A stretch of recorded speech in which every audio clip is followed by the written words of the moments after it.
C'est déjà l'heure du bilan des élus parlementaires dans leur circonscription électorale. Et l'honorable Bida, membre influent du parti politique Bloc républicain, n'entend pas dérober à cet exercice devenu une tradition pour lui. L'élu parlementaire de la 13e circonscription électorale du Bénin était face à ses mandats ce vendredi 25 mars 2022. Au cours de cette séance de reddition de comptes, le jeune parlementaire de la 8e législature a passé au scanner les grandes actions menées par les honorables de la 8e législature au profit des citoyens béninois. Le milieu de l'emploi fait que nous avons été amenés à voter une loi sur l'enseignement technique et professionnel qui permettra désormais à notre pays d'avoir un cadre réglementaire et législatif qui encadre cette formation qui est plus que nécessaire pour le développement et surtout pour la question de règlement du chômage des jeunes.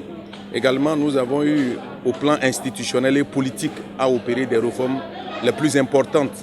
La révision de la Constitution elle-même, le code électoral. Nous avons révisé, modifié le code des impôts et nous avons fait des réformes importantes parce que tout l'effort gouvernemental, toute l'action publique, c'est au bénéfice de la population. Les grandes réalisations du gouvernement du président Patrice Talon dans son programme d'action du gouvernement 2016-2021 au profit de la commune de Djougou et les projets inscrits dans le PAG2 n'ont pas été occultés au cours des échanges. Nous avons dit aux populations que le PAG 2021-2026 est très ambitieux et a prévu dans le secteur de la santé beaucoup de projets. Et je crois que notre CHD de façon spécifique ne restera pas à marge. Mais comme nous ne sommes pas l'exécutif, nous sommes au Parlement, nous allons écrire au gouvernement pour savoir de façon spécifique par rapport à ce centre hospitalier parce que beaucoup de questions sont revenues. Djougou a été l'une des communes ayant bénéficié d'une attention particulière du régime de la rupture au vu des actions qui parlent d'elles-mêmes sur le terrain. Et grâce à cette démarche de l'honorable Bida, c'est plus d'un qui sont désormais informés des prouesses à mettre à l'actif de l'actuelle équipe gouvernementale. Concernant les réalisations, il a abordé le bitumage de la voie de Ouassa-Pionco. En dehors de ça, il a abordé l'asphaltage que Djougou a eu. Il a dit qu'on a eu 7 km pour l'asphaltage. Et il a abordé, en tout cas, il a brossé un peu partout ce qu'on a eu comme réalisation à Djougou ici.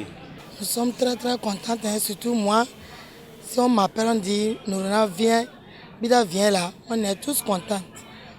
Parce qu'on a des leaders, la manière dont Honorable visite Djougou là, c'est différent par rapport aux autres. Et c'est très bien, ils pensent en nous. Tous les différents chantiers en cours dans la commune de Djougou seront achevés pour le grand bonheur des citoyens de la ville Carrefour, rassure l'honorable Bida. Les populations ont apprécié l'action du gouvernement, l'acte posé le mercredi passé. Elles ont émis des inquiétudes par rapport à la mise en application de la décision du Conseil des ministres par rapport aux diminutions des coûts. Nous avons dit que nous allons interpeller également le gouvernement pour demander au gouvernement les mesures qu'il compte prendre pour que les populations puissent vraiment bénéficier des mesures prises en Conseil des ministres. Il y a également l'arrêt de la construction du marché de Djougou et nous avons pris l'engagement avec la population d'attirer l'attention du gouvernement pour que les travaux continuent. Il y a également la cité administrative, la question est revenue. À travers cette 27e séance de reddition de comptes, le jeune député du parti Bloc républicain de la 13e circonscription électorale a mis sa base au parfum des actions de la 8e législature, des réalisations phares et projets du gouvernement en cours de mise en œuvre au profit de la population. Cet acte doit faire école.